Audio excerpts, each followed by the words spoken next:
Tonight, calling Dr. Carson. He's one of Trump's staunchest supporters. Why Trump's pick for vice president might be hiding in plain sight. Who would be in the running for vice president? Well, I can't tell you that, really. I mean, I know who it's going to be.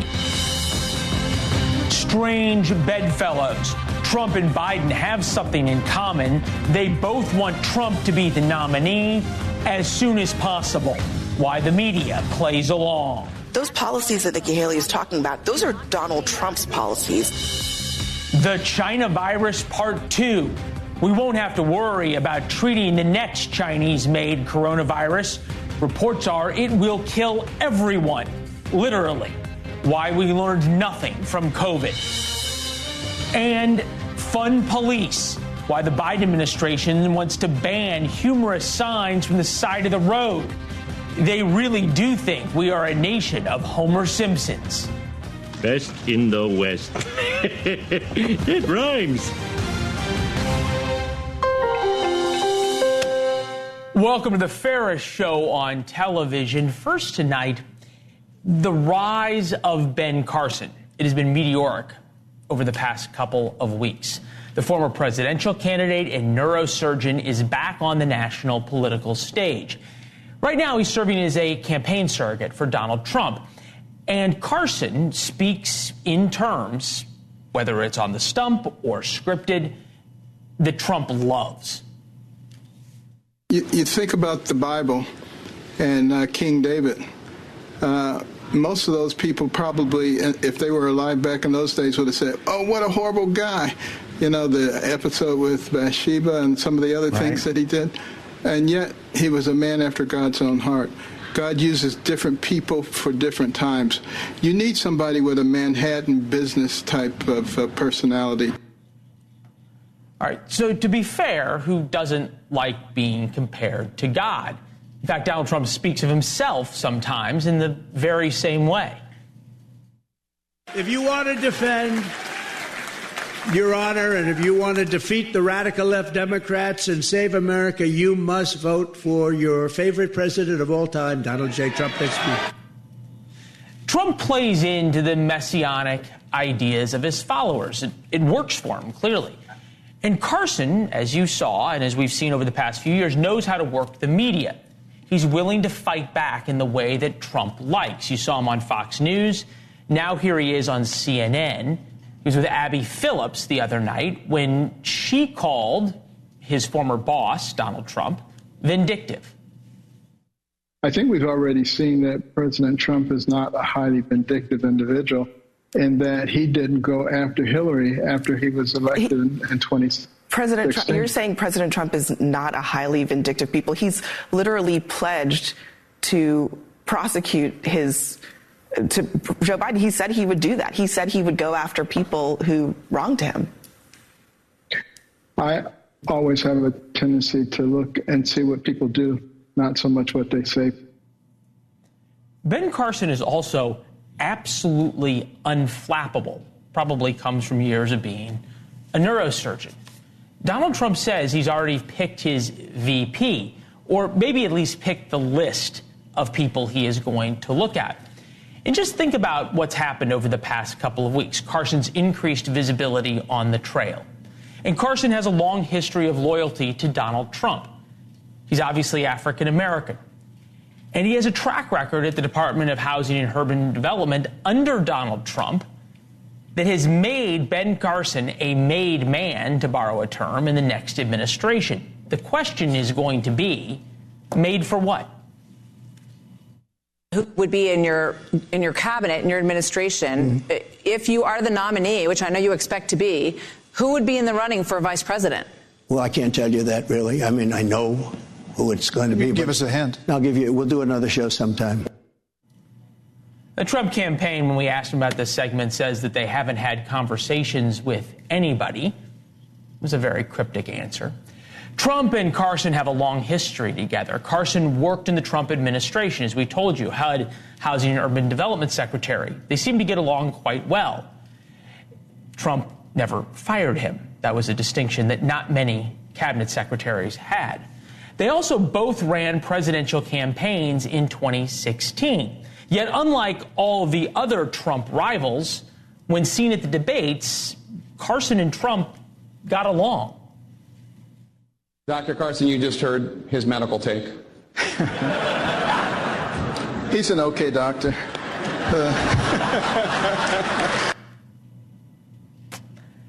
Trump doesn't smile at people like that very often, especially his competitors. Most importantly to Trump, Carson has never upstaged Trump and doesn't seem to have a desire to. He's on a small list of Republicans who haven't criticized Trump but are still broadly acceptable to the base, even to swing voters. Carson was Senate confirmed. And, perhaps most importantly to Donald Trump, he appears to have zero presidential ambition of his own. Ben Carson, in other words, checks an awful lot of boxes. Sir Michael Singleton worked as the deputy chief of staff for Dr. Carson in the White House, was also Dr. Carson's faith and coalitions advisor during his brief presidential campaign. Hey, it's good to see you. Good to see you, all right, let's talk hypothetically here. Yeah. All right. Does my logic make sense? I mean, look, I think that Dr. Carson and former President Trump are going to have to make whatever determination the two of them decide. I'm not certain if the conversation has been asked that you've alluded to in terms of the possibilities of the former president and the former cabinet secretary working together in the Republican general election. We'll see what happens. Anything's possible. But I will say this. Dr. Carson is a man of integrity. He's a man of faith. He is someone who instills comfort in most Americans. He is someone who instills experience after spending years as a pediatric neurosurgeon, being the first to separate conjoined twins by the head.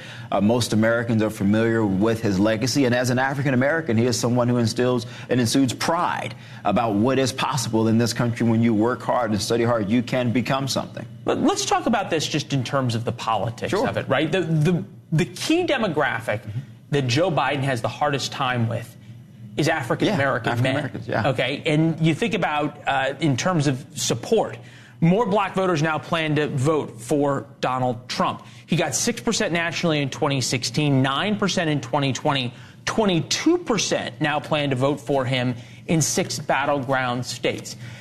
Does Ben Carson mean something different on the ticket to African-American men for Donald Trump? I mean, absolutely. Hold on. Than Kamala Harris does for Joe Biden. I mean, find someone in America who really likes Kamala Harris, and I'll write you $1 million check. You can't. I mean, she's married. She's got a couple kids. But Dr. Carson is a family man. He's raised exceptional children who are all doing some incredible things. He is a man who cares a lot about hard work. Many black men care about hard work. He's someone who understands the importance of the economy and economics in terms of building a business, which he's since done, since leaving medicine, since leaving politics. And so all of these sort of aspirational things of success, family values, of someone who understands the preservation of the family nuclear unit. Dr. Carson has lived all of those things. And so from a black man's perspective, who's looking at a Democratic Party that can't tell the difference between a boy and a girl, and that's embracing all types of very interesting viewpoints, Dr. Carson seems to be someone in many ways who provides stability in a very turbulent environment. All right, and yet he is talking in godlike terms about a 3-time married, known philanderer from New York. You know what? Dr. Carson always says, Leland, God uses sometimes the worst people in the world to get his message across. The Bible speaks about that frequently. And it doesn't surprise you, their relationship? Even I get being cabinet secretary. Not at all. Not at all. Give me a moment. Hold on. You were there for some of the big moments between Dr. Carson, then Secretary Carson, and the president. Give me a moment there that says their relationship is different, perhaps, than some other Donald Trump's cabinet secretaries, a lot of whom he does not have that kind of continued relationship. I think the former president trusts Dr. Carson. I mean, every person... You think Carson would want to do it? Would it be good for him? I don't know. Dr. Carson will have to make that determination. But the former president understands that when Dr. Carson speaks and gives advice, it's coming from a place of deep consideration, prayer, thoughtfulness, and faith. Dr. Carson is not a prideful person. Dr. Carson doesn't do anything. He doesn't act out of selfishness or greed. He acts out of the best interest of those around him. And for someone like former President Trump, wealthy individual, former president, he's used to a lot of people asking for things, a lot of people disliking him.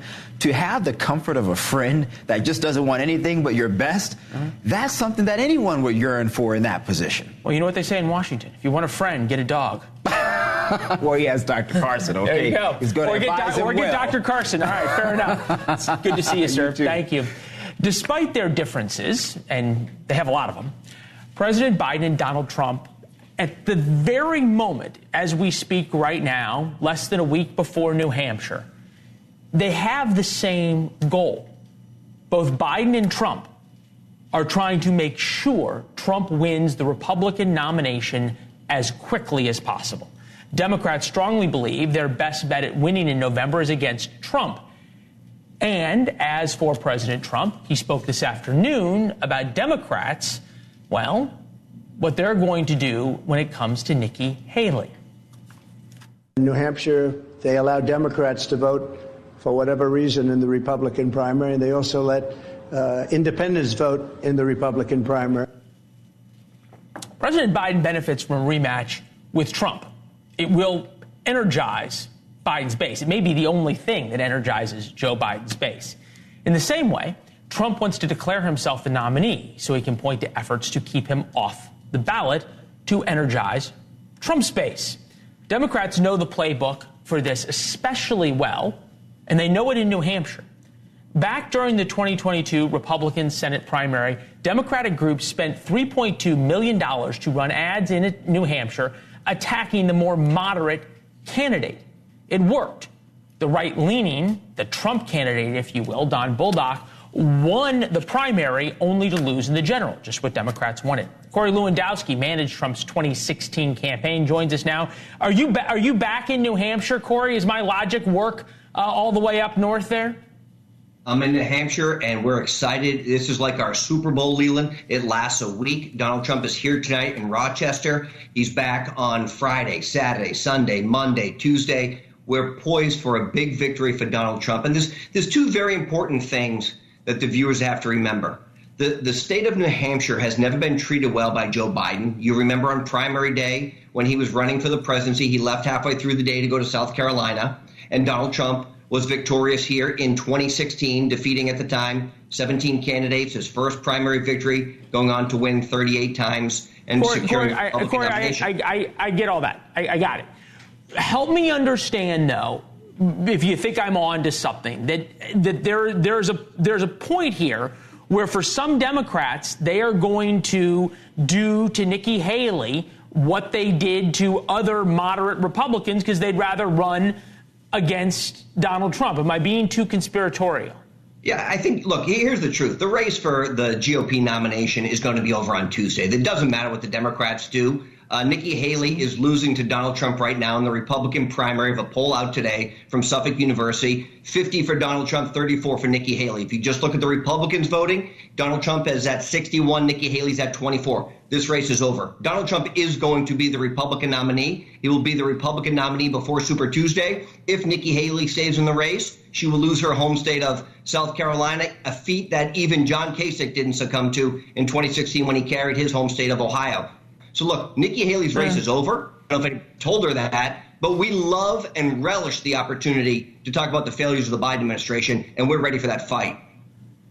All right. You and I, we will respectfully disagree whether it's over, but your point's well taken in terms of the new polling that's out. Something interesting I think is happening, which is that Democrats and Democratic sort of thinking and leaning folks are starting to reconcile or realize there's a chance that Donald Trump is going to be president again. This from Jamie Dimon, the most influential man in finance right now, CEO of J.P. Morgan Chase, at Davos, where all the important people gather in Switzerland to tell us how to live. Take a listen.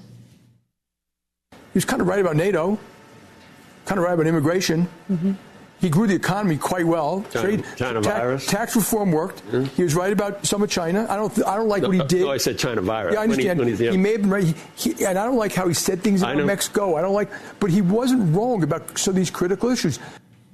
Andrew Ross Sorkin, the CNBC anchor's head almost exploded at that moment. I don't know if you could see the clip, but there seems to be this reckoning going on. And at the same time, you've got Jamie Dimon speaking in those terms, the Washington Post. Trump carries farm country, but can he win the Chick-fil-A vote? Huge margins among sparse populations give Trump an appearance of invulnerability. But the closer the race drew to a population center, speaking about Iowa, the weaker he appeared. The question the GOP ought to be asking, can Trump win where it counts? And yet, sort of the look down the nose, oh, those people who eat Chick-fil-A. Are we starting to see echoes of 2016 yet? Look, we're starting to see a candidate that is on the glide path to the nomination. He won 98 of 99 counties on primary night in Iowa. We know what the Biden administration has done to this country. Open borders have devastated us.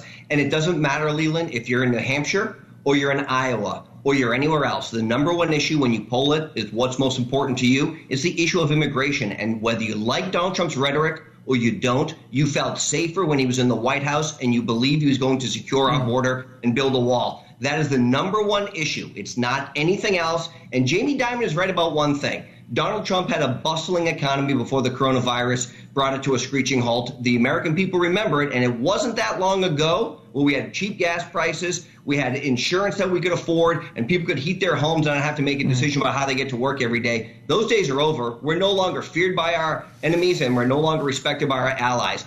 The American people are ready for Donald Trump, and we're ready for Joe Biden because we see every day just how frail he really is. Well, Jamie Dimon also made a lot of money when Donald Trump was president of the United States. With that, Corey, thank you very much. We're going to see you starting Friday night up in New Hampshire. Looking forward to having you in person and on the show. We'll see you then. Speaking of the border, what Corey was just talking about, the White House signals it's willing to sacrifice Ukraine and Israel so that more immigrants can come across our southern border.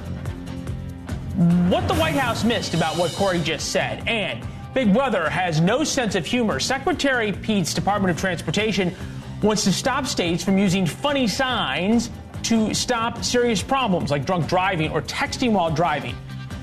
Why the Department of Transportation cares so much about something like this: Santa sees you when you're speeding.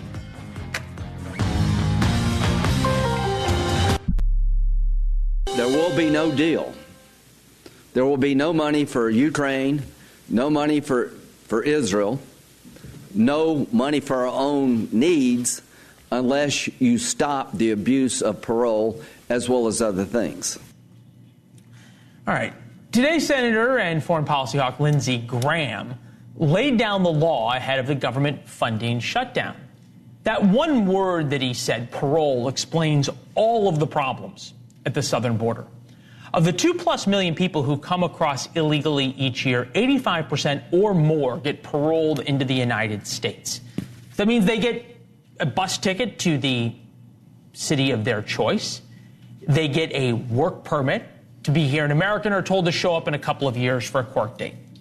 President Biden can change the rules about parole tomorrow and send all of the people we see back to Mexico to wait for their asylum hearings. By definition, a lot fewer people would come. We learned the reality on the border when we were down there. The more people who come over and get released with a bus ticket or a plane ticket to the city of their choice and then call back to their friends and say, hey, I made it, the more and more people who come. That explains why the number of crossings under President Biden are many multiples of those under President Trump, and expected to only continue to increase. The New York Times today issued a warning to Democrats pressuring the Biden administration to keep parole. Quote, the Democratic Party increasingly reflects the views of socially liberal professionals on immigration. These affluent, highly educated voters tend to favor more open policies, while working class voters prefer less immigration. But it's not just a working class issue. December 2023 poll shows 79% of registered voters want more Border Patrol agents. In other words, to stop more people from coming. 67% want to deport illegal immigrants already here. 58% want to use the military to stop illegal immigration. With us now, Director of Data Science, Decision Desk HQ, Scott Traynor, Democratic strategist Kurt Bardella. Gentlemen, good to see you. Scott, and we saw that, right? 27% of Americans identify as Republican, 58% want to use the military. More than two-thirds want to deport people who are already here. That surprised me. What has the border become a proxy for?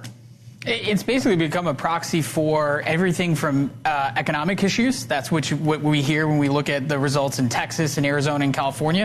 It becomes a proxy for social issues. That's what you look at when you see the mayors of New York and Chicago. And it has become a partisan issue. By and large, Democrats promote what they call comprehensive immigration reform, and Republicans want something more concrete, whether it be a wall or troops on the border. Like we think about what the deal right now on Capitol Hill is. That the big four, everybody was at the White House for negotiations here. Okay, so the deal basically $61 billion for Ukraine, $14.2 billion for Israel, $14 billion for border security, $1.2 billion to combat fentanyl, all things that people want, and to end parole. Mm-hmm. And what I can't figure out, Kurt, is that it seems kind of obvious, right? You want people to stop coming across, you've got to stop letting people out into the United States. All the more, 1,000 more Border Patrol agents doesn't do any good if you're just going to catch people and release them. Mm-hmm. How did we get, forget deporting everybody, how did we get that letting everybody into the United States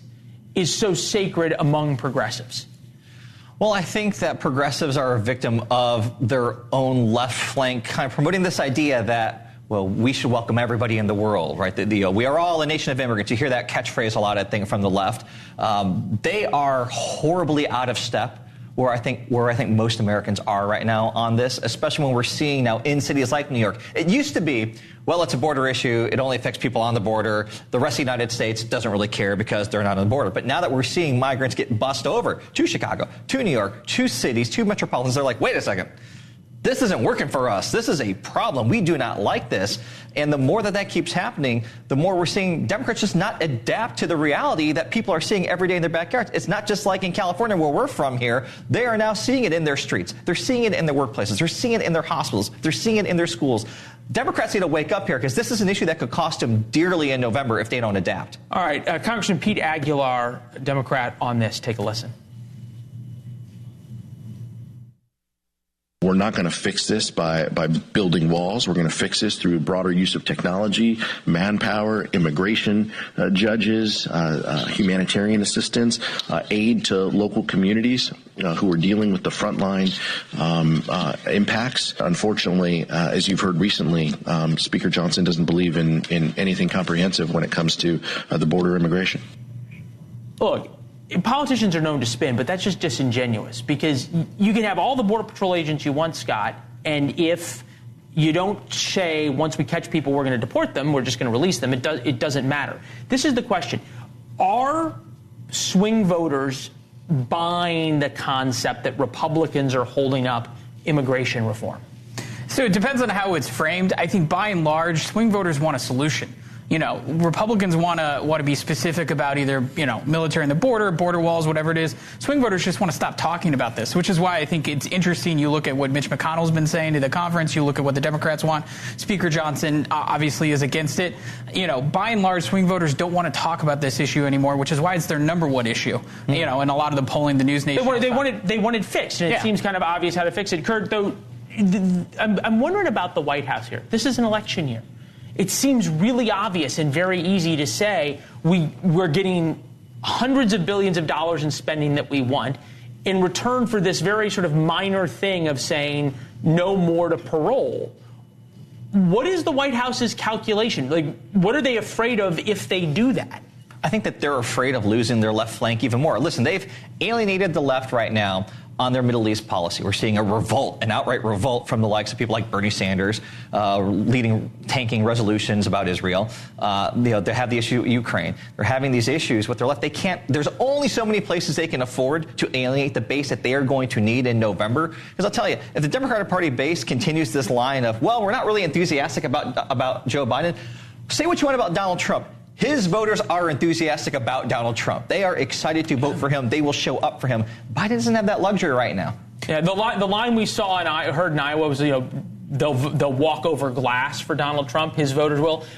They will walk through a frozen tundra. That's what we figured out in Iowa. One thing, we've been talking about immigration since Kurt and I were Republican staffers, right? That's how long we've been talking about it. And this is a huge campaign issue. It's interesting to me that the Republicans are saying, hey, this is not the time, whereas the Democrats want to. That tells you kind of where the enthusiasm is, and it lines up with the polling. It's what Corey Lewandowski said in the last break. Gentlemen, good to see you. Thank you very much. As always, we appreciate it.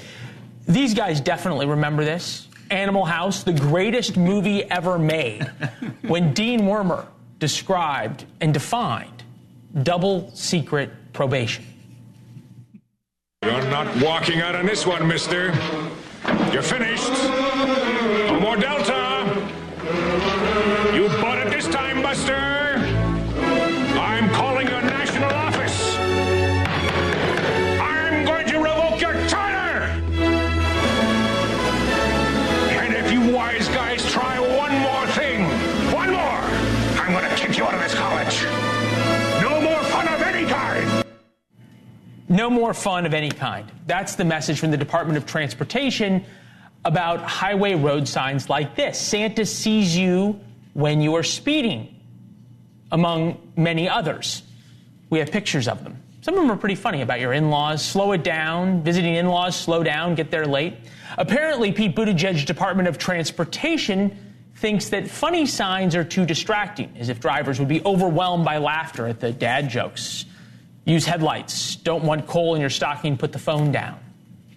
And to be fair, Buttigieg and Wormer appear to be men of similar viewpoints. The safety of millions of Americans traveling by air does not rely on Wormer. It does rely on Pete Buttigieg. And lately, his DOT is failing badly. Today, the FAA announced their inspections of the Boeing assembly line for the 737 model that lost a door. Never mind, there's an air traffic controller shortage, the numerous misses by the FAA of the 737 MAX problem that caused two planes to crash, and the near misses between planes in the air that keep happening. The list goes on and on. It is the job of executives, leaders, people like Buttigieg and Wormer, to prioritize issues. It's hard to understand why dad jokes on highway signs outrank planes without doors or commercial jets running into each other. Tomorrow, Marky Martin and Nick Smith welcome Miss America 2024, Madison Marsh.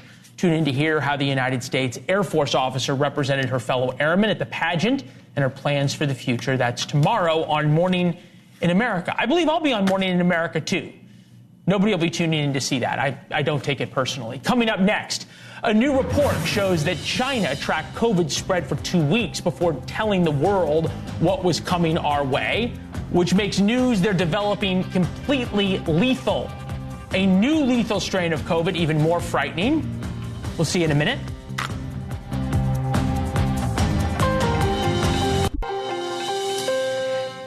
Now for some good news about a brand new virus that has just been made in China. We're not going to have to worry about cures for this new virus because evidently it will kill all of us.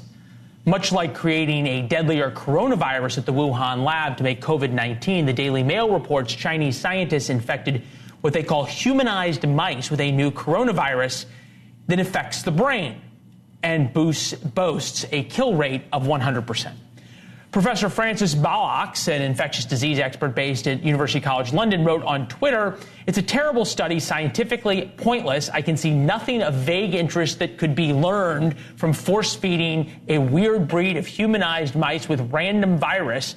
Conversely, I could see how such stuff might go wrong." You think? Joining me now, former Assistant Secretary for Health and Human Services, Dr. Brett Giroir. Good to see you, sir, as always. We had a doctor on earlier, a different program, who said, well, if this study is well done, well controlled, we could learn a lot from a safe lab. And I thought to myself, have people just not understood what the Chinese are doing? Did we not learn after COVID? Well, thank you for having me on. I think this study is a potential nightmare scenario. And I think it's sort of the equivalent of the If I Did It book for what China did during COVID. They harvested viruses from a pangolin. For COVID, they harvested it from a bat. But in this study, they just didn't look at that virus. They put it in test tubes and allowed it to mutate. And then they tested the viruses, and lo and behold, the virus out of the pangolin didn't hurt anyone, didn't hurt a humanized mice. But now their mutated virus killed 100% and it went to the brain. And that's just the start. They're boasting about this. And you know where this came from? It came from the People's Liberation Army Medical Center. Now, isn't that a coincidence that it came from there? The final thing that really concerns me is they tell us, and this is putting it in our face, they're telling us that they know why it's lethal because there's 2 changes in the spike protein, 2 amino acid changes, but they don't tell us what it is. They're absolutely hiding that, so we can't understand this virus and start making vaccines or countermeasures to it. And by the way, there's no BSL-4 laboratory in either of the institutions that published this study, so they're doing it in unsafe laboratory conditions. I really feel, and I tweeted this, that President Biden needs to demand the sequence of this virus tomorrow from President Xi. It needs to be given to our researchers so we can make sure that we have adequate vaccines and countermeasures, because this could be a nightmare scenario.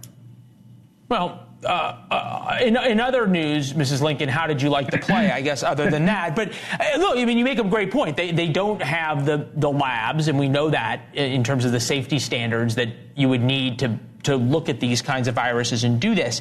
It makes me think, though, about what happened during COVID. And, you know, the ... here is we still don't know about so much of COVID. There's been no blue ribbon commission. We know Dr. Fauci, and he just admitted that basically they made up 6 feet of social distancing. And I think to myself, because you were there, of all of the things that were done with the public that broke our trust when it came with the government, when it came from between government and health officials, whether it be if you get the vaccine, you can't get COVID, don't wear a mask, then wear a mask, on and on and on and on. All the fights about masks in schools and on planes, all of it now might actually be really serious if you go from something that had a 0.1% kill rate, which was COVID-19, done by the Chinese, to something with a 100% kill rate.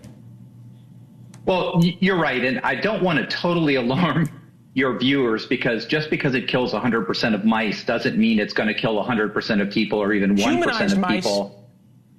That's right. They're meant to simulate what humans happen. So this is not necessarily, that kind of doom, but it is extraordinarily concerning. And I'm telling you, they are telling us exactly what they did with COVID, as we suspected. No, they didn't purposely genetically engineer, make something happen, but they took the COVID virus out of bats. This is what I believe. They put it in test tubes, allowed it to mutate, then picked the ones that was the most dangerous. I hate to do this to you. I got to go, but I think you said it best. The If I Did It book from the beginning. Thank you. We appreciate your time, as scary as it is. Coming up next, President Trump's mugshot in Georgia. Well, it turns out the district attorney who charged him might get one of her own. The new revelations about Fulton County's DA.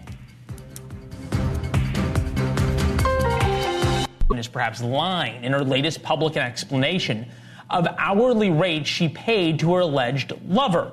As we said, it may not constitute misconduct in the Trump case, but pay attention. I appointed 3 special counsel, as is my right to do, paid them all the same hourly rate. Why she's talking about this in church is something we'll get to in a minute. But the one accused of a relationship with her apparently received $100 more for his hourly rate than the other special prosecutors, something very different than what she said. She's charged criminally or forced to resign for conflicts of interest or self-dealing. It could completely derail the Georgia investigation into Trump, where she charged Trump and 18 of his associates with numerous charges like making false statements and conspiracy to defraud the state. Georgia criminal defense attorney Andrew Fleischman joins us now. Great piece by him in the Daily Beast. It's good to see you. Andrew, should this be a political conversation? I don't see how it can not be a political conversation, right? Because whether or not you believe Donald Trump did something wrong in this case is sort of a political question. But as far as the legal stuff goes, there's a pretty clear legal problem here, and there's a legal standard we apply to it. All right, but I guess in terms of, hey, if a prosecutor, if an elected official is having an affair with someone she's hiring and paying close to $1 million of taxpayer money, and we don't know if the affair is true, although we understand there are documents that may provide that proof. But if we just stipulate for the second that the affair is true, it's not really a political question about whether Donald Trump did anything wrong. If a prosecutor does something wrong, that's a defense attorney's gold mine, is it not? Potentially, yeah. And the question here is whether or not having that romantic, undisclosed relationship and that financial relationship created an actual conflict. Did it plausibly cause her to do things she would not have otherwise done? And on my piece, I argued that, yeah, there are a couple of ways that it might have affected the outcomes of this case. I guess at some level, though, I think about this woman who's a Fulton County district attorney was elevated to this sort of messianic-like national figure by Democrats for going after Donald Trump. And now all of a sudden, sort of bedrock issues are brought up about her integrity, including like the fact that she goes in at a church of all places and says, I paid everybody the same. And then there's questions about that. That creates a legal issue in the sense of makes it awfully hard to argue a case, doesn't it? I'm not sure what you mean by argue a case, but you shouldn't make people heroes while they're living because they always have the capacity to disappoint you. And we saw this with Michael Avenatti and other figures who were major sort of resistance folks and who didn't pan out. You have to look for people who are going to keep doing the right thing, and you don't always know if that's going to be the case. Fascinating. Real quick, you think she's going to have to resign? Resign? I don't know. Disqualified, if the allegations are true, then I think there's a really good chance she's disqualified from the case. If that happens, it delays the case past the election, almost certainly. Fascinating. Hey, we really appreciate the perspective. Thank you. This isn't over. You're going to be back to talk about it. We'll talk soon. Coming up next, the Biden administration launches new strikes against the Houthis. That's the Iran-backed group. Is it too little, too late?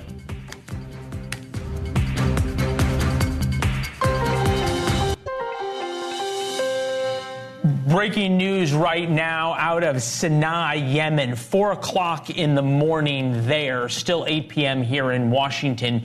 The U.S. and U.K. are launching a new round of strikes on the Iranian-backed Houthi rebels there. This is brand new video just into NewsNation. Defense officials tell us the strikes successfully targeted more than a dozen sites in the western part of the country, just hours after the Houthis targeted a U.S.-owned ship. Of course, earlier today, the Biden administration designated the Houthis as a specially designated global terrorist group. Morgan Ortega's here, former State Department spokesperson. Yes, but not a foreign terrorist organization. Why these like incremental steps, you think?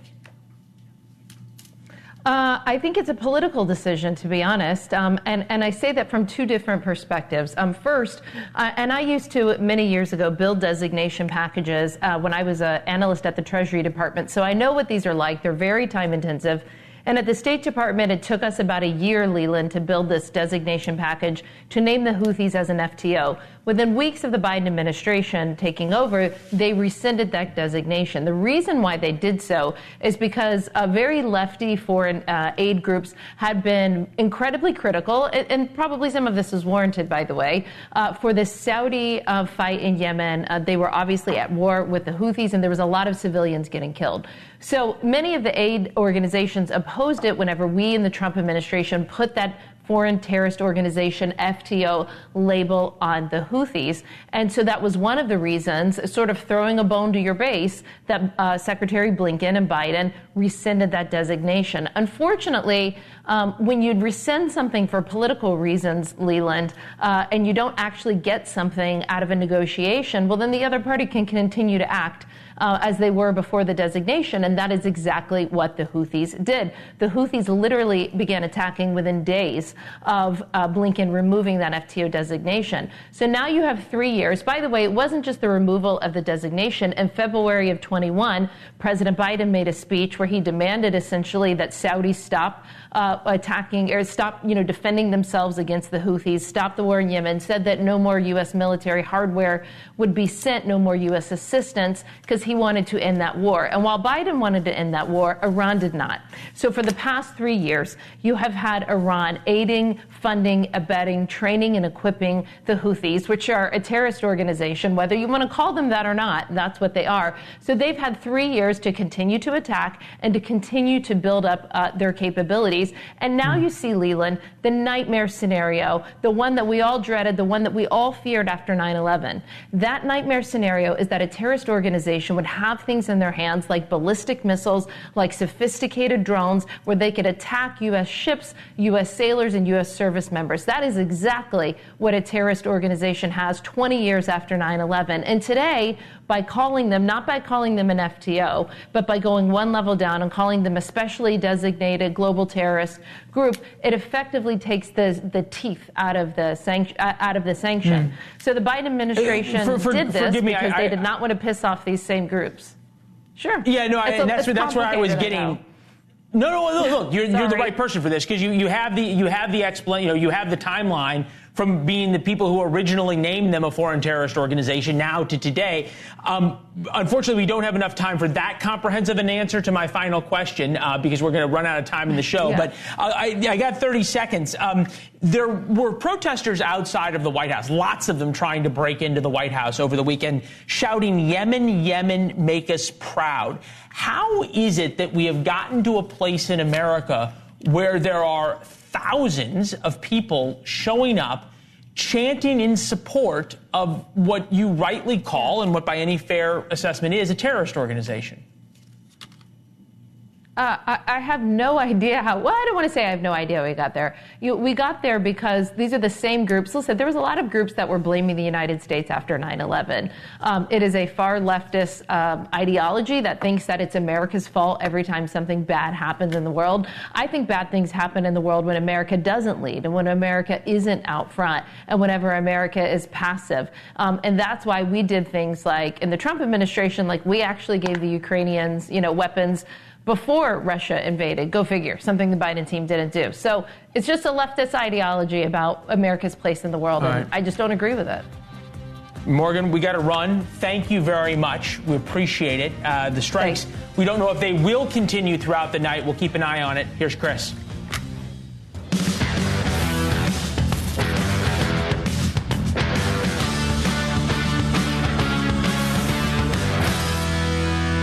Hey, I'm Chris Cuomo. It's Wednesday. We're live, so let's get after it. So we can't get the Chinese to let us investigate where COVID-19 really came from. But guess what?